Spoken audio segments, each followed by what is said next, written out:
Melalui video ini, saya menyanggah video yang berjudul Sanggahan Referen Dr. Yakub Sulistyo dengan tema Tuhan Yesus menasehati Pendeta Dr. Yakub Sulistyo yang berkaitan langsung mengenai saya berikut ini.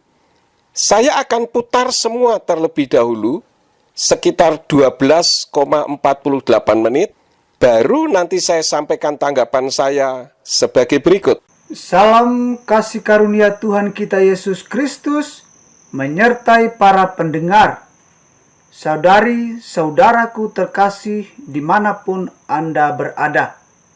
Memperdebatkan iman dan mempertahankan pendapat kelompok tertentu yang paling benar atau kebenarannya sendiri ditempatkan bagi orang lain adalah suatu kebodohan besar. Dan itulah kesia-siaan. Itu juga pekerjaan setan. Selanjutnya kita akan mendengarkan bersama beberapa sanggahan, beberapa kebenaran yang diungkapkan oleh Dr. Yakub Sulistyo. Pandangan pertama. Dr. Yakub Sulistyo memiliki pandangan yang berbeda dengan ajaran kekristenan di Indonesia. Misalnya, mengenai pandangan teologi Trinitas, Kristologi, dan lain sebagainya. Ia mempertahankan dan memaksa nama suci Yahweh dan Yeshua adalah yang paling benar, sedangkan di luar daripada itu seperti sebutan Allah yang dipakai orang Kristen adalah salah. Ia menegaskan bahwa orang Kristen menyembah pada siluman karena tidak sesuai dengan firman. Poin kedua, dalam Matius Pasal 1 ayat 21. Di sana tertulis perkataan malaikat. Selanjutnya, Dr. Yakub menegaskan, Yesus itu juru selamat manusia. Jikalau Yesus manusia, maka Yesus tidak bisa menyelamatkan manusia. Yesus bukan manusia. Ia hanya wujud manusia saja. Poin ketiga. Setelah Yesus lahir, Maria dan Yusuf bersetubuh sebagaimana layak suami istri dan melahirkan Yakub, Yoses, Simon, dan Yehuda.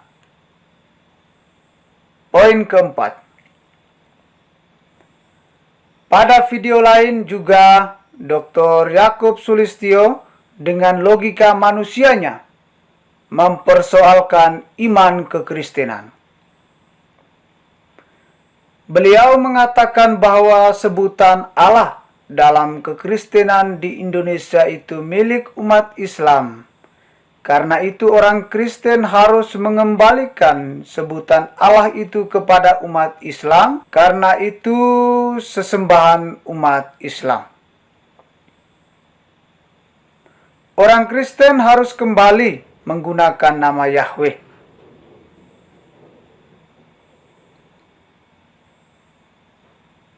Apakah demikian firman Tuhan? Kehendak Yahweh yang tinggi, lebar, dalam, dan panjang kasih karunia Yahweh yang melampaui pikiran manusia dapat dimengerti sepenuhnya oleh Pendeta Yakub Sulistyo. Apakah Dr. Yakub sudah menjadi Yahweh? Sehingga sekarang mau mengatur orang Kristen dan Yahudi yang tidak menyebut nama Yahweh supaya kembali menyebutnya. Poin yang kelima, Dengan logika manusia, seorang Dr. Yakub Sulistyo juga mengatakan Injil itu palsu dan orang Kristen percaya pada siluman.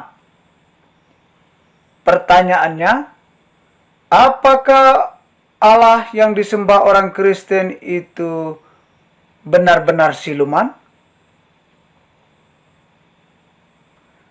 Apakah tanda-tanda ajaib yang diakui orang Kristen Katolik seperti wahyu pribadi melalui penampakan Bunda Maria atau Tuhan Yesus di berbagai belahan dunia itu datang dari siluman? Apakah pesan penampakan itu bertentangan dengan Injil? Kita melihat bersama apa jawaban Yesus terhadap sanggahan, terhadap usaha menunjukkan kebenaran. Kita dengarkan baik-baik Tuhan Yesus menasihati Dr. Yakub Sulistyo. Dalam Injil Yohanes pasal 21 ayat 22 berbunyi, "Jikalau aku menghendaki supaya ia tinggal hidup sampai aku datang, itu bukan urusanmu. Tetapi engkau ikutlah aku." Sangat jelas nasihat Yesus di dalam Injil Yohanes 21 ayat 22. Yesus menegur sekaligus menasihat Petrus. Demikian juga kita tempatkan di dalam sanggahan ataukah kekhawatiran Dr. Yakub Sulistyo. Begini ajakannya. Kita sebagai pengikut Kristus, dengan pemahaman kita yang berbeda, banyak juga perkara-perkara kecil, banyak juga tugas-tugas yang dipercayakan kepada kita masing-masing,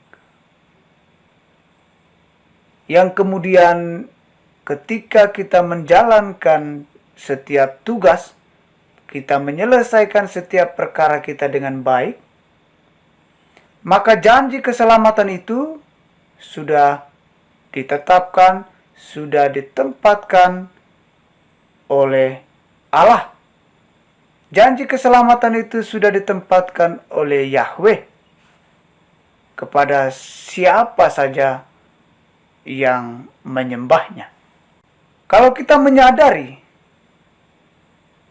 bahwa Yesus adalah jalan kebenaran menuju keselamatan, perkataan ini perlu direnungkan dengan baik, supaya setiap tugas dan tanggung jawab yang sudah diserahkan kepada kita, dengan rendah hati kita menjalankannya itu dengan penuh syukur. Kita tidak perlu repot-repot mau mengatur orang lain. Kita tidak perlu repot-repot mau membuat orang lain sama seperti kita. Jika kita terus memaksa, itu adalah suatu kebodohan. Itu adalah suatu kekonyolan. Itu adalah sesuatu kesia-siaan belaka. Karena itu, baiklah kita merenungkan perkataan Yesus ketika dia menegur Petrus supaya jangan terlalu fokus untuk mengatur kehidupan. Petrus jangan mengatur keselamatan yang diberikan kepada Yohanes, murid yang dikasihi Yesus itu. Kita tahu bahwa selama ini kita sudah bersama dengan Yesus. Kita sudah menjalankan tugas kita dengan berbagai cara untuk mendekatkan diri kepada Yesus. Lebih baik kita fokus kepada itu. supaya kita semakin mengenal siapa itu Yesus di dalam kehidupan kita sehari-hari. Tidak baik kalau kita mau mengatur orang lain. Ayat-ayat tambahan yang mengajak kita supaya fokus pada pekerjaan kita. Dalam Amsal pasal 12 ayat 11. Siapa yang mengerjakan tanahnya akan kenyang dengan makanan. Tetapi siapa yang mengejar barang yang sia-sia tidak berakal budi. Di dalam Amsal pasal 14 ayat 6. Si pencemooh mencari hikmat, tetapi sia-sia. Sedangkan bagi orang berpengertian, pengetahuan mudah diperoleh. Amsal pasal 28 ayat 19. Siapa mengerjakan tanahnya akan kenyang dengan makanan, tetapi siapa mengejar barang yang sia-sia akan kenyang dengan kemiskinan. Jadi perlu kita renungkan ayat-ayat semacam ini supaya toleransi, supaya saling menghargai, supaya damai sejahtera, sukacita, kerajaan Allah itu kita bisa rasakan di dunia. Kerajaan Allah itu kita bisa mengikat di dunia dan kita berjalan menuju kesempurnaan pada waktu akhir zaman. Pesan terakhir dari kami, apa yang benar menurut Dr. Yakub Sulistyo? Kami berharap dengan rendah hati, lakukanlah kebenaran yang pendeta imani itu di dalam iman, harapan, dan kasih kepada nama Yahweh yang suci. Demikian juga apa yang benar buat kami orang Kristen dapat kami lakukan dalam iman, harapan, dan kasih kepada Allah. Supaya bukan nama kita yang dimuliakan, tetapi nama Yahweh yang pendeta Yakub muliakan. Dan nama Allah dapat orang Kristen muliakan. Dengan cara ini, kita memaknai perbedaan adalah kekayaan yang perlu kita lestarikan dalam keberagaman. Hormat kami, Tuhan Yesus memberkati kita semua. Amin. Supaya lebih mudah dicerna, saya akan menyanggah per paragraf sebagai berikut.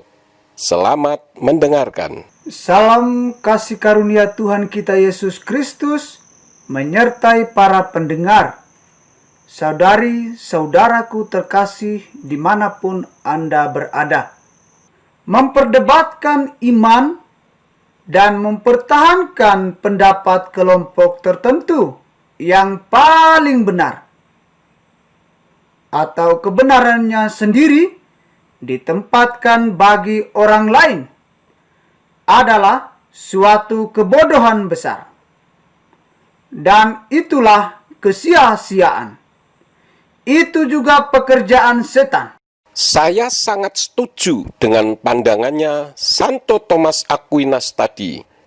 Namun, dengan ditempatkan di depan video untuk menyanggah pendapat saya yang murni dari firman Tuhan yang saya yakini, di mana yang saya ajarkan tidak keluar dari firman, menggiring opini pendengar, seolah-olah apa yang saya sampaikan itu merupakan kebodohan besar yang saya lakukan dan perbuatan sia-sia karena saya mempertahankan pendapat kelompok saya.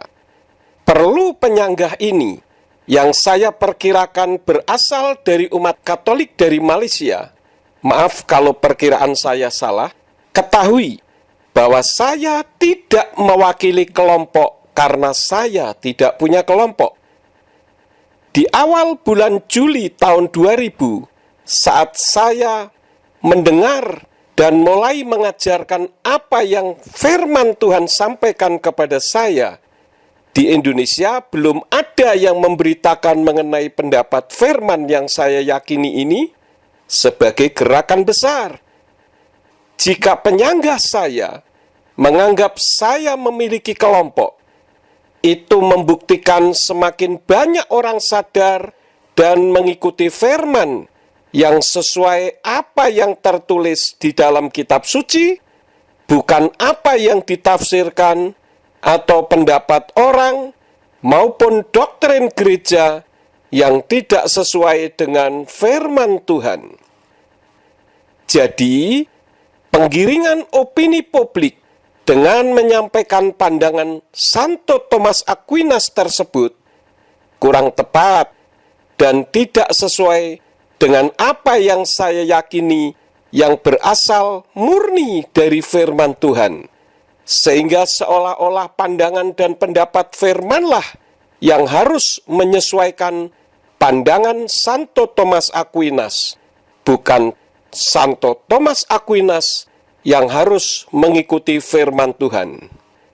Jadi, pandangan Santo Thomas Aquinas yang benar tersebut justru menyebabkan jadi tidak benar dan tidak tepat jika dipergunakan untuk menyanggah kebenaran firman Tuhan dari apa yang saya sampaikan. Selanjutnya kita akan mendengarkan bersama beberapa sanggahan, beberapa kebenaran yang diungkapkan oleh Dr. Yakub Sulistyo. Pandangan pertama. Dr. Yakub Sulistyo memiliki pandangan yang berbeda dengan ajaran kekristenan di Indonesia. Misalnya, mengenai pandangan teologi Trinitas, Kristologi, dan lain sebagainya. Ia mempertahankan dan memaksa nama suci Yahweh dan Yeshua adalah yang paling benar. Sedangkan di luar daripada itu, seperti sebutan Allah yang dipakai orang Kristen adalah salah. Ia menegaskan bahwa orang Kristen menyembah pada siluman karena tidak sesuai dengan firman. Masalah pandangan yang berbeda mengenai teologi Trinitas, Kristologi, itu hal yang biasa. Penyangga saya ini harus tahu bahwa apa yang saya sampaikan sama sekali tidak ada yang keluar dari firman Tuhan. Jadi konsekuensinya, justru yang berbeda itulah yang tidak sesuai dengan firman Tuhan. Masalah Trinitas atau yang sering disebut Tritunggal, yang berarti tiga tetapi satu, coba buktikan di mana ayatnya yang berbicara atau menyatakan tentang Trinitas atau Tritunggal. Dari kitab Kejadian sampai kitab Wahyu, tidak ada istilah Trinitas atau Tritunggal, karena Tuhan kita itu satu. Adapun istilah Trinitas atau Tritunggal, itu dibuat oleh bapak-bapak gereja untuk menyatakan kebagaimanaan Tuhan, bukan keberapaan Tuhan. Maksudnya Tuhan itu bagaimana, bukan Tuhan ada berapa. Di dalam kitab 1 Yohanan atau 1 Yohanes 5 ayat yang ke-7, dalam kitab Brit Kadasa atau Perjanjian Baru berbahasa Ibrani, berbunyi Kislosa Hamidim Basamayim, Ha'af, Wehadafar, Weruah HaKodes, Uslastam Ekhathema, yang artinya Sebab ada 3 yang bersaksi di Samayim atau di sorga, Bapa, Firman, dan Ruach HaKodes. Dan ketiganya ini adalah satu. Tuhan yang disebut Bapa, yaitu Yahweh, Dafar, yaitu Firman yang hidup, yang tidak lain adalah Yeshua HaMasiah, yang oleh penyangga saya dikenal dengan nama Yesus Kristus, dan Ruach HaKodes, yang disebut Immanuel, yang berasal dari bahasa Ibrani Imuna Anaknu Elohim, yaitu Elohim atau Tuhan yang berdiam di dalam kita, sebagai pembimbing kita, itu satu bukan 3. Jadi istilah Trinity atau Tritunggal, yaitu Bapa, Putra, dan Ruach HaKodes, ternyata satu. Itu bukan 3, melainkan satu yang bermanifestasi dalam 3 fungsi. Jadi kalau mau pakai istilah yang benar, bukan Trinity atau Tritunggal, melainkan Tunggal Tri. Karena berdasarkan firman Tuhan, umat Kristen dan Katolik itu Tuhannya cuma satu, bukan 3, yang sering disebut sebagai monoteisme, bukan politeisme. Coba perhatikan 2 ayat berikut ini. Yang pertama, di dalam kitab Pesita atau Aramaic Bible, dalam kitab Injil Lukas pasal 2 ayat yang ke-11 berikut ini, siapa yang dilahirkan di dalam dunia ini? Di sana dikatakan, Atilat lekon geir yomana peruka daituhi Maryah Mesia bemadinta de Dawid. Yang artinya, karena hari ini telah lahir bagimu juru selamat, yaitu Tuhan Yahweh Sang Mesias di kota Dawid. Kita lihat juga 1 Korintus pasal yang ke-12 ayat yang ketiga dari kitab Hebraic Roots Version dalam bahasa Inggris berikut ini.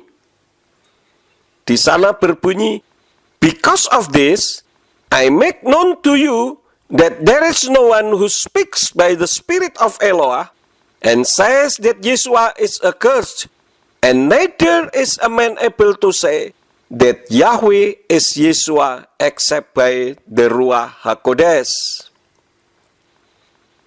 Mengenai kristologi, saya tidak tanggapi karena luas dan penyangga saya tidak menyampaikan secara spesifik.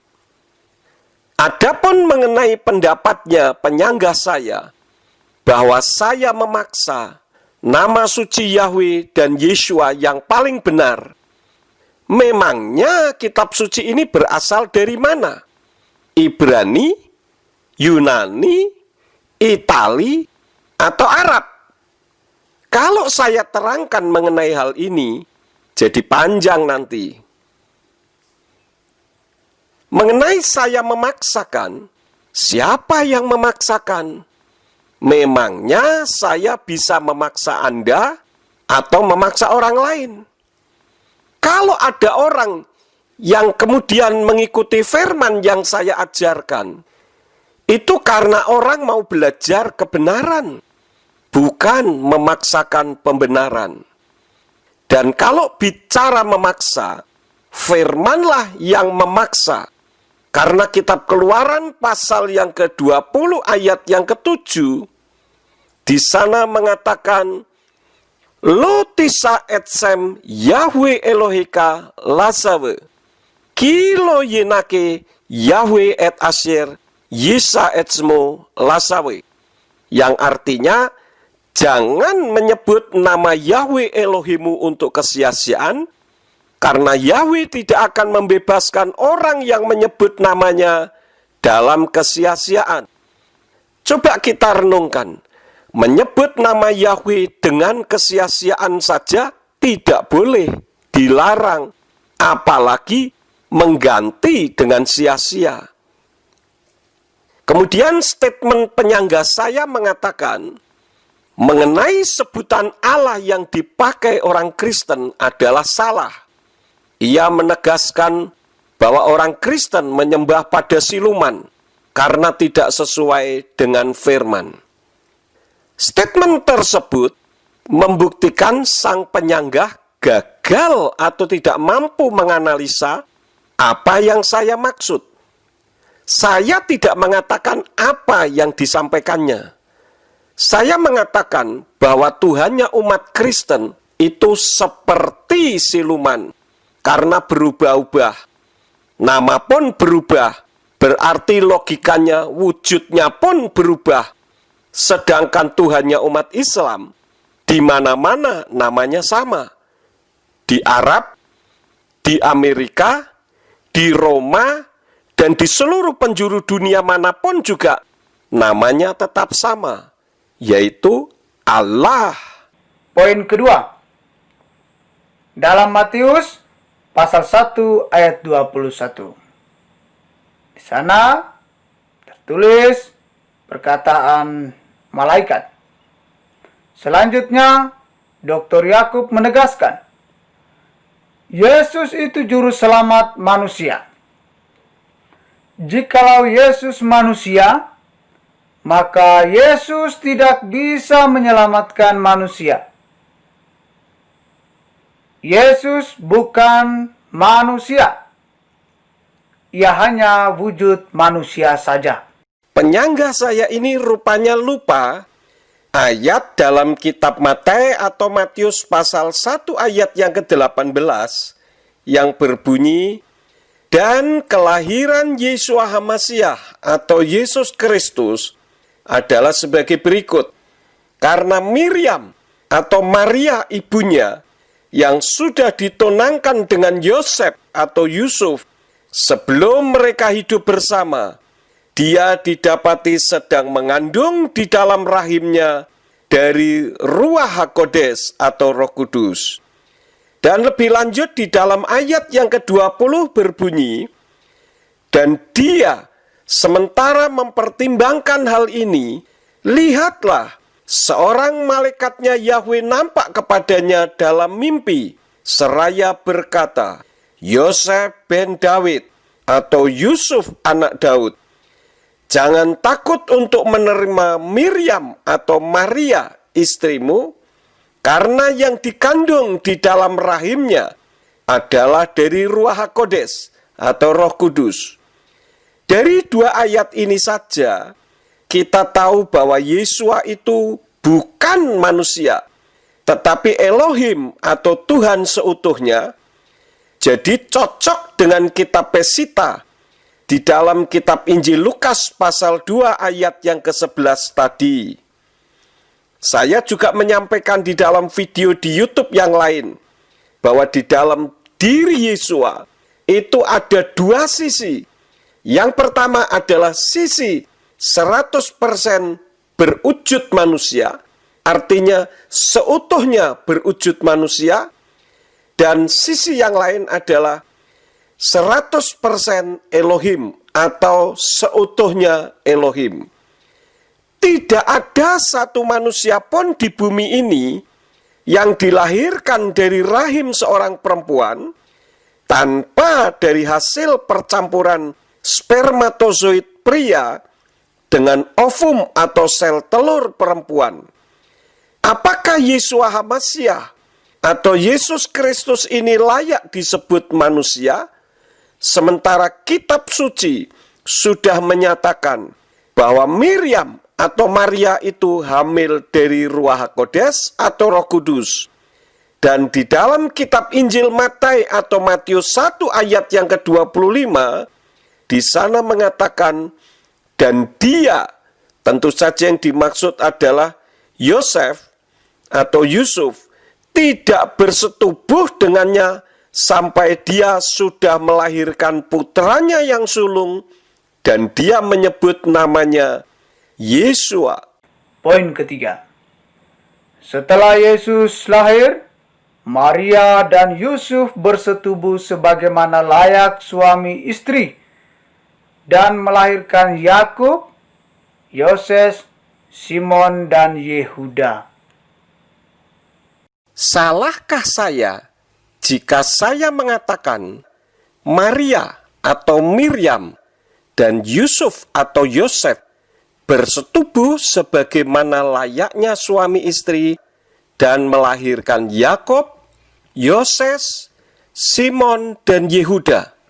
Sementara ayatnya bisa dibaca di dalam kitab Matae atau Matius, pasal 13, ayat yang ke-55. Silahkan dibaca sendiri saja ya.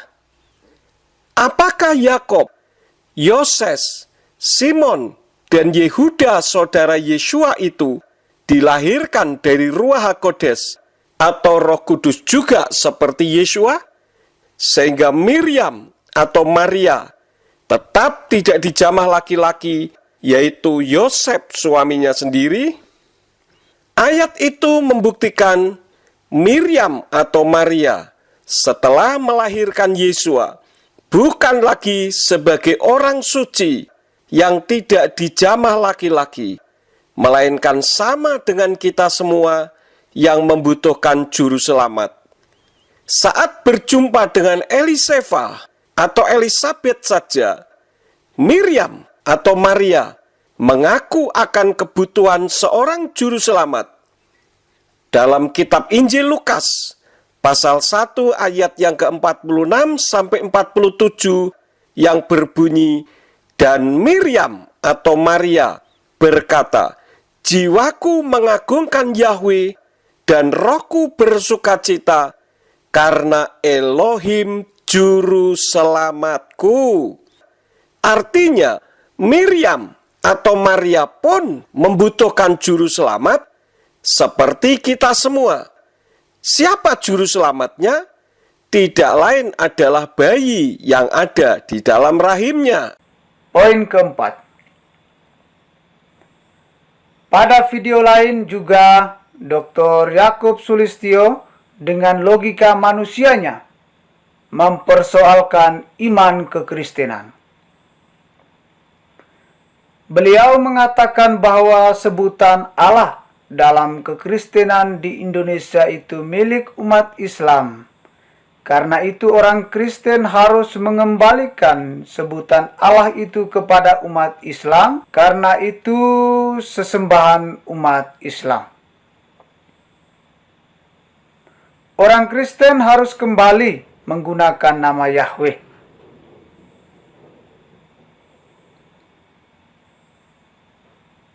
Apakah demikian firman Tuhan? Kehendak Yahweh yang tinggi, lebar, dalam, dan panjang kasih karunia Yahweh yang melampaui pikiran manusia dapat dimengerti sepenuhnya oleh Pendeta Yakub Sulistyo. Apakah Dr. Yakub sudah menjadi Yahweh? Sehingga sekarang mau mengatur orang Kristen dan Yahudi yang tidak menyebut nama Yahweh supaya kembali menyebutnya? Penyanggah saya ini bagaimana? Tentu saja kehendak Yahweh yang tinggi, lebar, dalam, dan panjang kasih karunia melampaui pikiran manusia itu bukan berarti tidak bisa dimengerti manusia. Firman Tuhan yang tertulis itulah kehendak Yahweh yang melampaui akal itu bisa dimengerti jika kita membacanya. Coba lihat 1 Tawarikh 16 ayat 8, Mazmur 105 ayat 1, dan lain-lain. Di sana ditulis Hodu la Yahweh, Kir'u fismu hodiau fa'amim alilotai, yang artinya bersyukurlah kepada Yahweh, panggillah namanya, beritahukanlah perbuatannya di antara bangsa-bangsa. Coba perhatikan kalimat panggillah namanya, bukan panggillah sebutannya. Yesus juga mengajarkan kita untuk mengasihi Yahweh loh.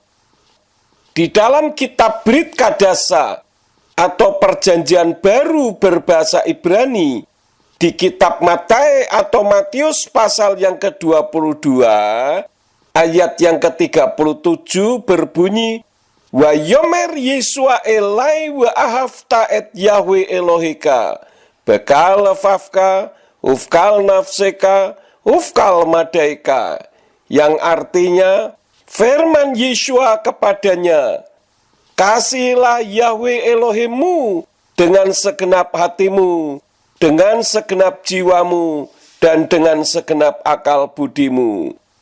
Dan dalam kitab Yohanan atau Yohanes 17 ayat yang ke-6, di sana berbunyi, Aku telah menyatakan namamu, Hodati et Simka.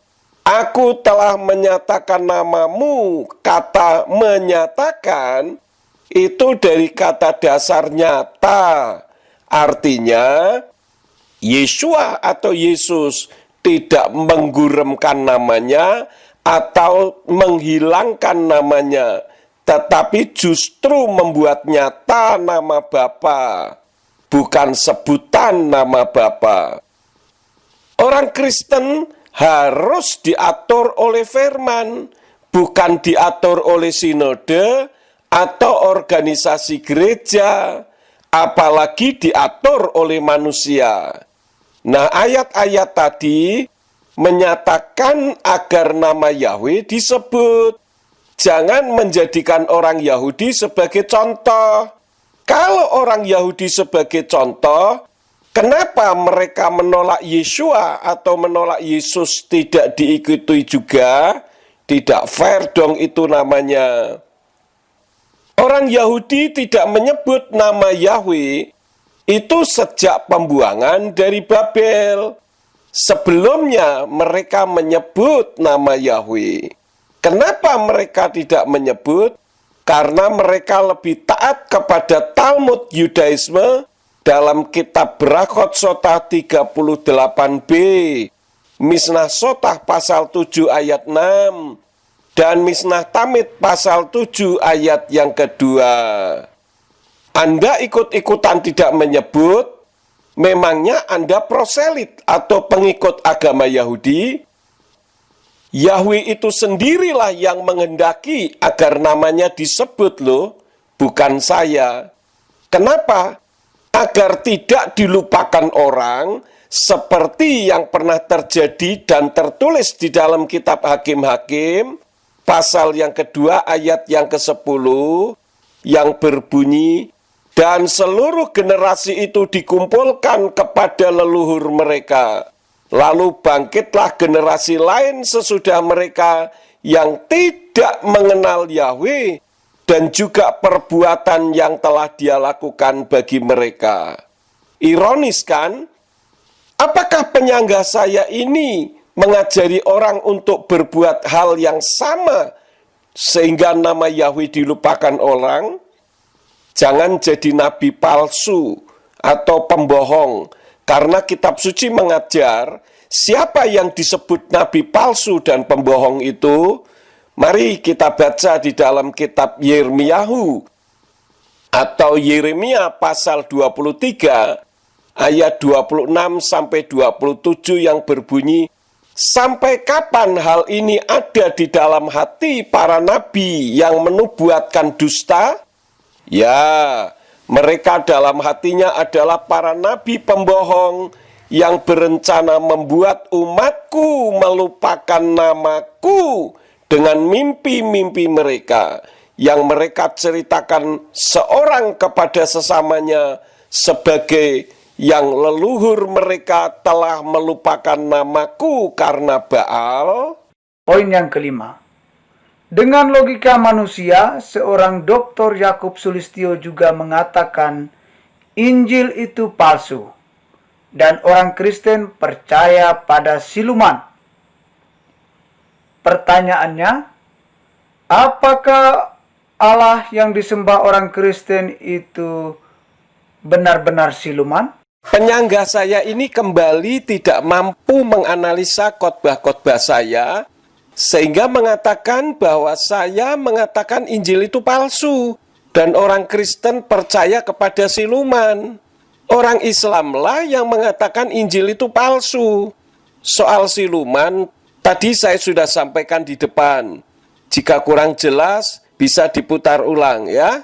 Apakah tanda-tanda ajaib yang diakui orang Kristen Katolik seperti wahyu pribadi melalui penampakan Bunda Maria atau Tuhan Yesus di berbagai belahan dunia itu datang dari siluman? Apakah pesan penampakan itu bertentangan dengan Injil? Kita melihat bersama apa jawaban Yesus terhadap sanggahan, terhadap usaha menunjukkan kebenaran. Untuk mengukur sebuah kebenaran, jangan bertumpu kepada mukjizat dan penampakan. Karena di bumi ini ada banyak kuasa-kuasa supranatural yang bisa melakukan hal yang sama. Ukuran kebenaran adalah kebenaran itu sendiri. Dan firman Elohim, firman Tuhan itu sebagai alat ujinya. Kitab suci mengatakan bahwa setan pun bisa menyamar seperti malaikat terang. Baca 2 Korintus 11 ayat yang ke-14. Kita dengarkan baik-baik. Tuhan Yesus menasihati Dr. Yakob Sulistyo. Dalam Injil Yohanes pasal 21 ayat 22 berbunyi, "Jikalau aku menghendaki supaya ia tinggal hidup sampai aku datang, itu bukan urusanmu. Tetapi engkau ikutlah aku." Sangat jelas nasihat Yesus di dalam Injil Yohanes 21 ayat 22.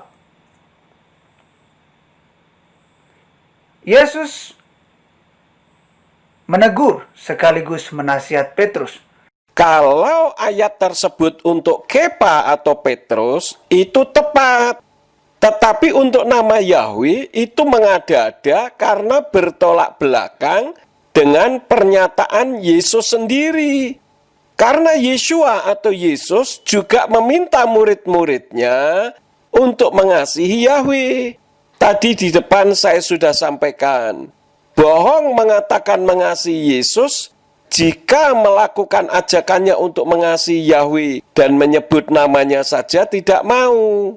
Demikian juga kita tempatkan di dalam sanggahan ataukah kekhawatiran Dr. Yakob Sulistyo.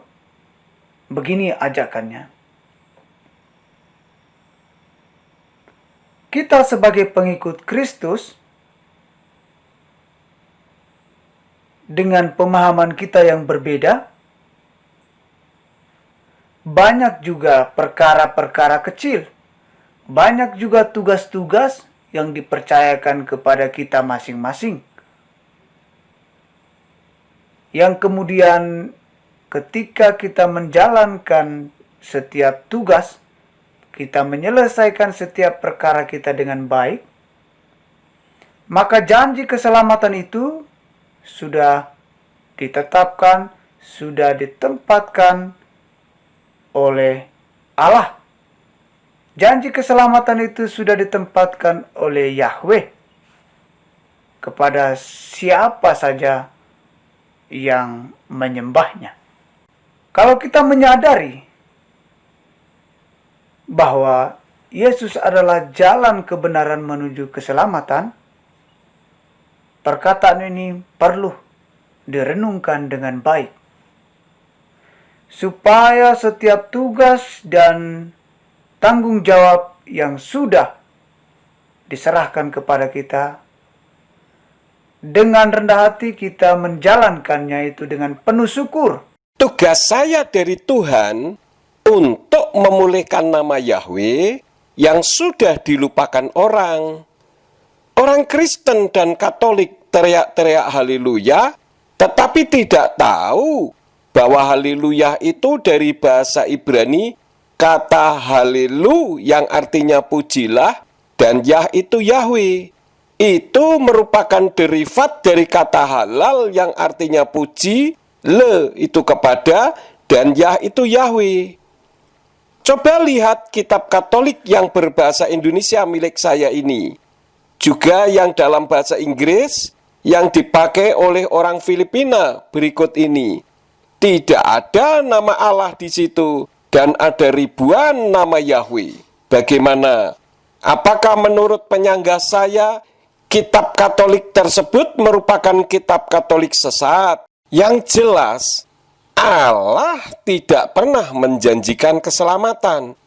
Karena janji keselamatan itu datangnya dari Yahweh melalui Yeshua HaMashiach atau Yesus Kristus. Kita tidak perlu repot-repot mau mengatur orang lain. Kita tidak perlu repot-repot mau membuat orang lain sama seperti kita. Jika kita terus memaksa, itu adalah suatu kebodohan. Itu adalah suatu kekonyolan. Itu adalah sesuatu kesia-siaan belaka. Karena itu, baiklah kita merenungkan perkataan Yesus ketika dia menegur Petrus supaya jangan terlalu fokus untuk mengatur kehidupan.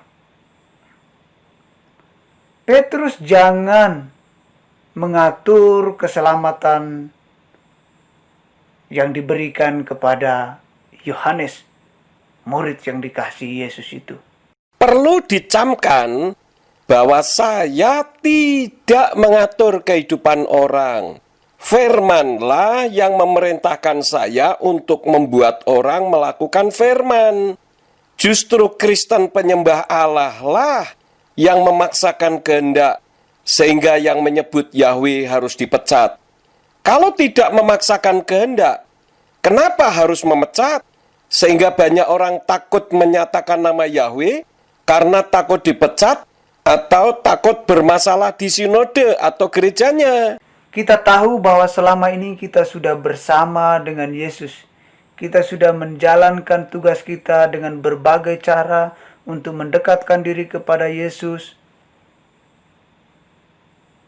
Lebih baik kita fokus kepada itu, supaya kita semakin mengenal siapa itu Yesus di dalam kehidupan kita sehari-hari.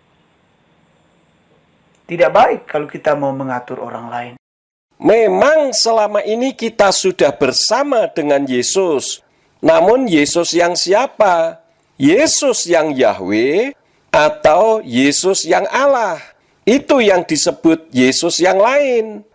Kalau kita sudah mengerti kebenaran, kenapa kita tetap berpegang pada prinsip yang salah?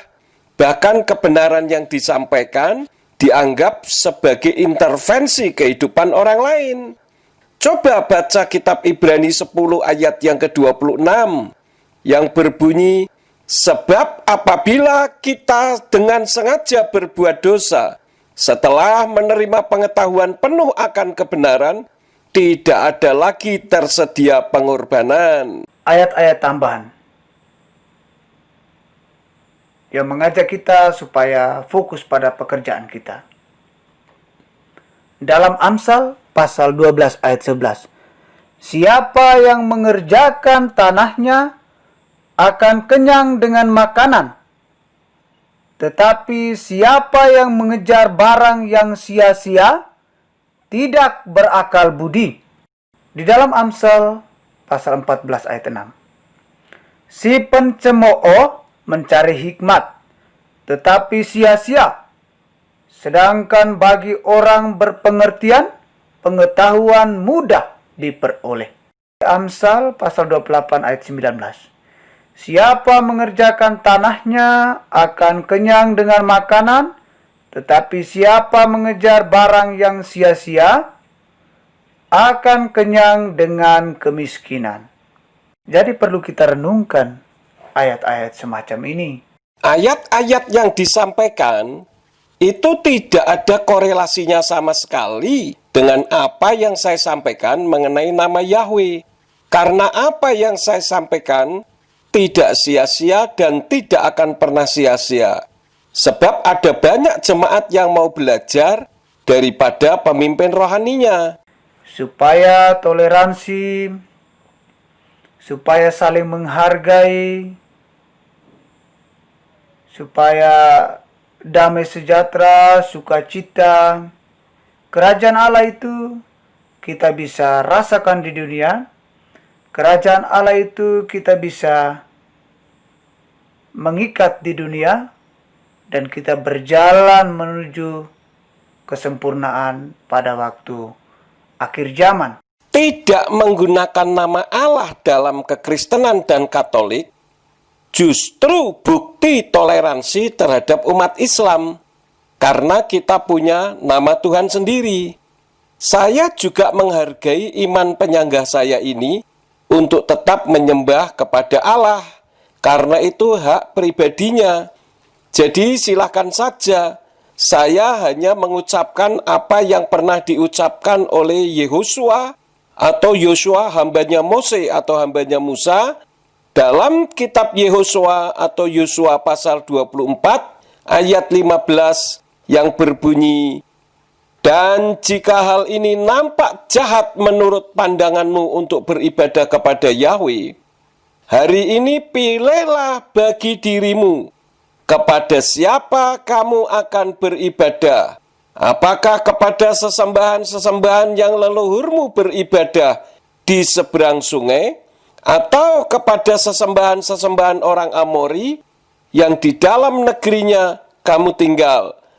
Tetapi mengenai aku dan seisi rumahku, kami akan beribadah kepada Yahweh." Tentu Yahweh dalam nama Yeshua HaMashiach dan Ruach HaKodes. Pesan terakhir dari kami, apa yang benar menurut Dr. Yakub Sulistyo?